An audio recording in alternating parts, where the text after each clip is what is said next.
Gentleman Hoyer. is recognized for 1 minute. I thank the chairman for yielding. This is a serious issue. Some would say it's an issue about freedom, about individual integrity,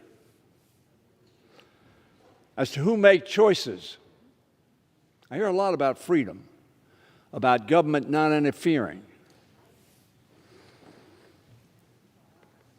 Madam Speaker, millions of women across our country and the men who stand with them are in shock and outrage at the new law in Texas and the Supreme Court's refusal to block it from taking effect.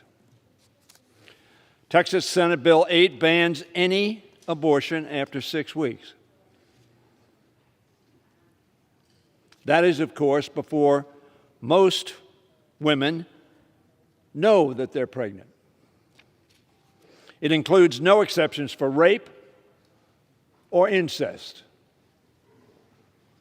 What do you think the psychological impact on the health of a woman is, if you don't think this is about the health of women? As many as 90% of women seeking reproductive care in Texas do so after 6 weeks, meaning that this law effectively bans women in the state from accessing the full range of reproductive care that they are guaranteed under Roe v. Wade.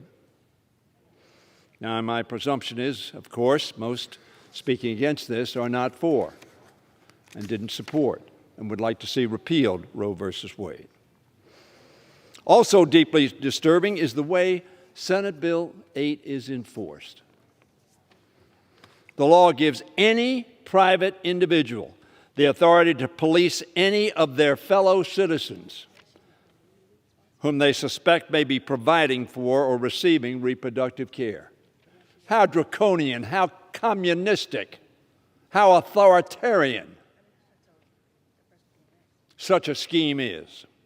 This vigilante system is at odds with the values of American democracy, reminiscent of the kind of tactics previously used behind the Iron Curtain and still employed by totalitarian regimes.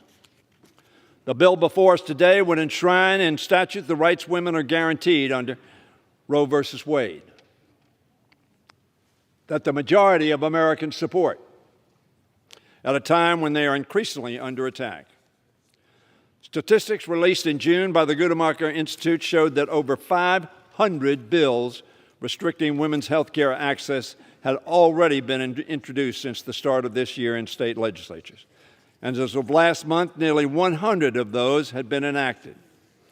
The policies enacted by SB 8 and similar measures in other states under Republican control not only have the effect of eliminating access to reproductive choice, but also to a range of life-saving health care services for women, particularly for low-income women. This will probably not affect many wealthy women who can get in their car or get on the airplane and go wherever they might go. So this is opposition to this directly discriminatory to women of less means, to their health care. These range from cancer screenings to prenatal visits, from treating injuries to referring patients to counseling after trauma like sexual assault. According to the Center for Reproductive Rights, nearly 90% of American counties do not have a single reproductive care provider. For many women, the health clinics that provide these services are their primary source of health care. Measures like SB 8 are forcing many of these clinics to shut down. Our country ought to be working to expand these resources for women, not make the health care harder to access. We know that SB 8 and similar laws being enacted across the country will not stop women from seeking the full range of reproductive care. You know that. Back to the hangar, perhaps, and the death of scores, thousands, perhaps, of women who see no alternative.